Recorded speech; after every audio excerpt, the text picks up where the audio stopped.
अब मेरे द्वारा जो भी होगा मेरे प्रभु करा रहे हैं। मेरे पास जो भी है वो प्रभु का है। प्रभु के सिवा मेरा कोई नहीं है। मैं कुछ नहीं हूं। मैं क्या हूं? कुछ नहीं हूं, प्रभु का हूं। न ज्ञानी हूं, हाँ, न विद्वान हूं, न कर्मकांडी हूं। मैं प्रभु का, मैं अपनी प्रियाजू का हूं। मान्यता से सारी मान्यताएं काट दो, ज्यादा झंझट करने की जरूरत नहीं। साधन काल में साधक को कुछ अनुभव तो होता नहीं, होता है अगर मैं प्रभु का हूं, प्रभु के लिए सब, ये गंदी बातें क्यों हो रही, ये जलन क्यों हो रही, ये अशांति क्यों हो रही, घबराहट क्यों हो रही, भय क्यों हो रहा है? केवल कहने से हो जाएगा मैं प्रभु का हूं, ये सब प्रभु के द्वारा हो रहा है। कह तो रहा हूं, रोज कह रहा हूं, पर बहुत परेशान हूं। स्पष्ट वर्णन कह रहे, अनुभव ना होने पर भी तुम्हारा संसार बंधन कट चुका है। जैसे एक बहुत बड़ा वृक्ष हो, पुराना, और आंधी से जड़ से उखड़ जाए, उखड़ गया है, बड़ी बड़ी जड़ें हैं, कुछ छोटी अभी ऐसे नीचे से, पूरा नहीं उखड़ पाया, गिर गया है, अब उसकी सत्ता नहीं रह रही, पर थोड़ा थोड़ा नीचे जमीन से आधा ऐसे ऊपर दिखाई दे, नीचे की छोटी जड़ें ऐसे लगी हुई है, उससे वो हरा भरा महीनों दिखाई देगा। तो आपको लगेगा वृक्ष जिंदा, नहीं नहीं, जहां आप उठाओगे खत्म हो गया।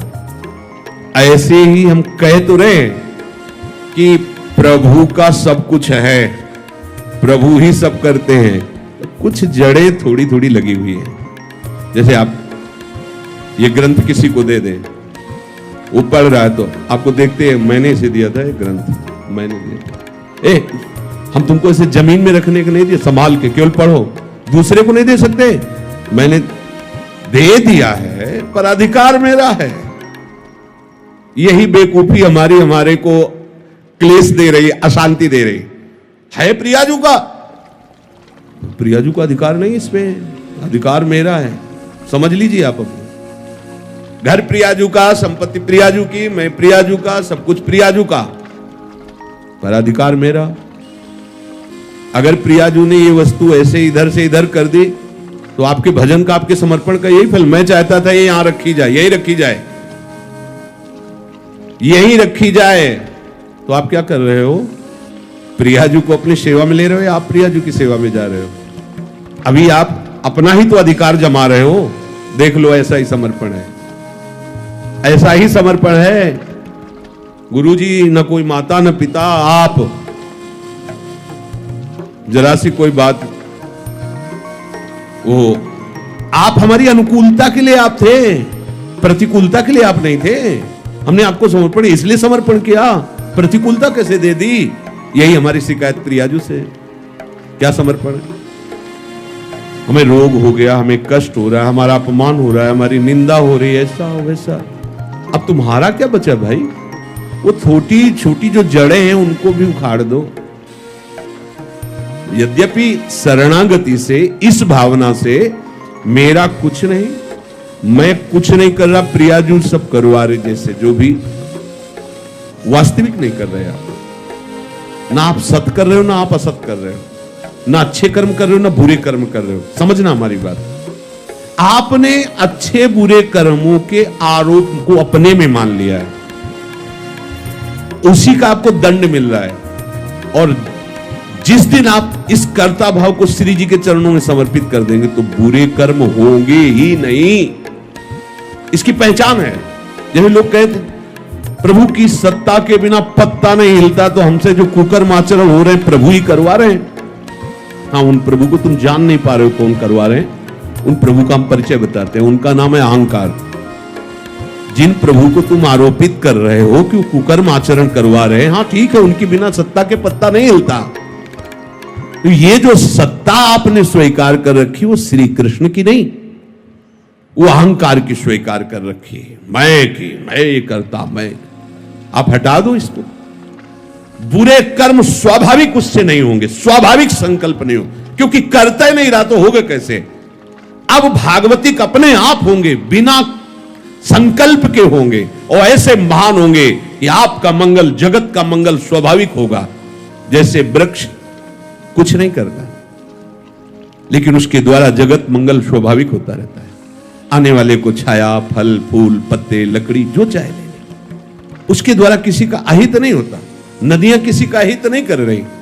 ऐसे संत का जो भगवत चरणारविंद में आसक्त है, वो करता नहीं किसी का मंगल, उसे स्वाभाविक मंगल होता है। पुष्प की खुशबू स्वाभाविक प्रकृति में सुगंध फैला देती है, उसको प्रचार प्रसार नहीं करना होता।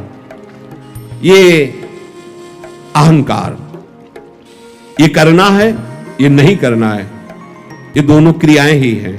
करना भी और नहीं करना भी, दोनों क्रियाएं। जो महापुरुष होते हैं उन दोनों से अलग होते हैं। जो करना हो करा लेना, जो नहीं करना है वो ना करवाना। एक कितना आनंद है, अभी आनंद है। और इसका फल होगा कि आपकी जितनी सामग्री जमा है, दुख भुगाने वाली या लोक लोकांतर भटकाने वाली, इस सूत्र से सब भस्म हो जाएगी। और जो नवीन है वो उस, क्योंकि वो सब इनके, पर चतुराई से नहीं, वो चतुर शिरोमणि है। कई बार सुनाया सत्संग में, एक ब्राह्मण बड़े विद्वान, शास्त्र के ज्ञाता, जैसे आप ही सत्संग सुन रहे हो, उनकी सत्ता के बिना पत्ता नहीं हिलता। तो जो हमने दुराचार किया, गोविंद आपने कराया भोगो। अच्छा किया मैंने किया, बुरा किया गोविंद ने किया। और जबकि शुरुआत होती है कि अच्छा किया तो आपने, बुरा किया तो ये मेरा कोई अहंकार है, मेरी कोई वासना है। वो सच्ची बात है, सच्ची बात है। कोई न कोई अहं आप बचाए रखे हो, उसी से हो रहा है। चाह किसको पैदा हो रही है? न स्वरूप में चाह है, न प्रभु में चाह है। तो ये जो चाह पैदा हो रही है, देहाभिमान में है। देहाभिमान नहीं होगा तो चाह नाम की वस्तु नहीं होगी। बहुत सुंदर उन्होंने उपवन लगाया था, बगीचा, सुंदर बावड़ी, कुआं आदि। बैठे हुए थे, एक गाय अंदर आ गई और घास चरते हुए, कई फूल के पौधे भी है। यद्यपि उनका मारने का उद्देश्य नहीं था, उन्होंने से एक ईंट उठाई, ऐसे कंकड़, और भगाने के उद्देश्य सीधे उसके मस्तक पर लगी और गिरी, मर गई। गौ हत्या प्रकट हुई। वो तपस्वी थे और विद्वान भी थे। गौ हत्या ने कहा, हमें स्वीकार कीजिए, अभी आपने बहुत बड़ा अपराध कर दिया। तो हत्या तो मैंने नहीं की। हाथों में देवराज इंद्र का वास है, अलग अलग शरीर के अंगों में देवताओं का वास है। तो ये हाथ के द्वारा कंकड़ उठा के मारा जाना, ये देवराज इंद्र का है। और ये ब्रह्म हत्या, गौ हत्या उन्हीं के पास, देवराज इंद्र के पास गौ हत्या गई और कहा मुझे स्वीकार करो। तो उनका कब अपराध हुआ है शाम से? तो उनका ब्राह्मण देवता ने ऐसा, हाथ में देवराज इंद्र का वास है। एक धनी मानी पुरुष के रूप में गए, फल फूल भेंट करी, प्रणाम किया, पंडित जी कितना सुंदर बगीचा, किसने लगाया? मैंने, ये सब मैंने 10वें वर्ष से पानी लगा के, खाद लगा, सींच के ऐसा बगीचा। प्रशंसन। कुआं भी बहुत सुंदर निर्माण किया है, किसने? मैंने। ये गौ हत्या किसने की? गौ हत्या से कहा चढ़ो इसको, बहुत विद्वान। हमारी दशा कुछ पंडित जी वाली है। नहीं, बुरा आचरण हुआ भगवान ही कराते हैं, सही आचरण हुआ पोस्टर में लिखवा दिया, नहीं चलेगा, नहीं चल। चतुराई, चतुर शिरोमणि से नहीं चलने वाली। साधन काल में प्रकृतिजन्य गुणों से सर्वथा अतीत हूं, ऐसा अनुभव ना होने पर भी जब साधक ये मान लेता है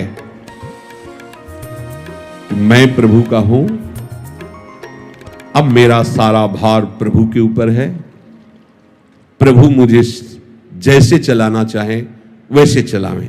यद्यपि अभी समर्पण नहीं हुआ, ये समर्पण की भावना बन रही, तो हमारे अंदर जो संकल्प विकल्प हो बंद नहीं होंगे। ध्यान रखना, हमारे अंदर चाह का जो क्रम हो वो बंद नहीं होगा, हमारे अंदर जो संसारिकता वो बंद नहीं हो जाएगी। अच्छे से समझना।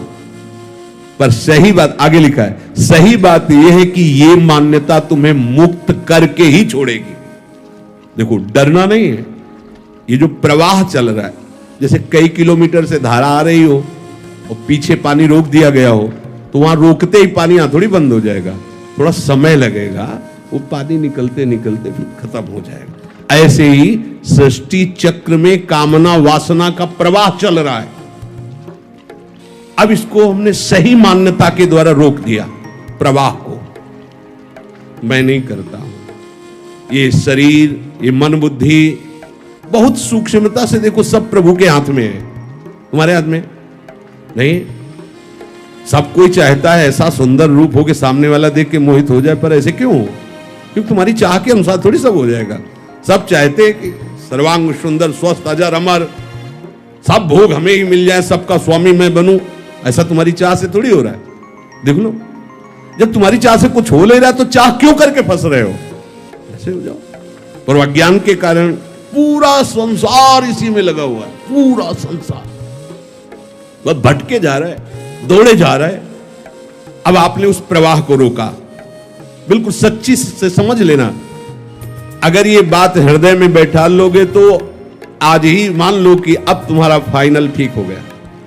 आगे आपको अनुभव में, अभी अनुभव नहीं है, धारा है रुक गई है, पर प्रवाह वो अभी धीरे धीरे धीरे, जब वो जहां से रुका वहां से यहां तक का जब पानी निकल जाएगा तो आपको अपने आप दिखाई दे देगा रुक गया। पर वो तत्काल की और एकदम दिखाई दे कि निर्वासनिक हो, ऐसा नहीं है।